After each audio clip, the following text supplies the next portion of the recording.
堂妹喺出席電影 3D 藍精靈嘅活動時表示，今次配音成日都要發脾氣，所以好啱自己聲演。咁你對住男朋友會唔會都係粗聲粗氣㗎？男朋友就謝第一咯，但係平時講嘢都係咁樣低低地，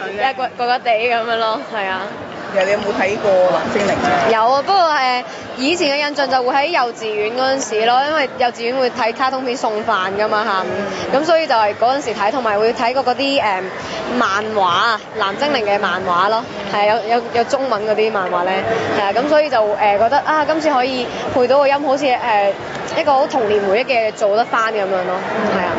現場所見有好多小朋友同台演出嘅喎，你哋湊細路得唔得㗎？OK 嘅，因為冇問題。我自己有個細佬㗎嘛，我細個就湊佢咯，但係我都會知道點樣去氹佢哋開心啲咯。不過其實我覺得而家教小朋友咧，最好都係放生佢，由佢隨便玩下跌下咁樣，先至可以成長得快啲咯。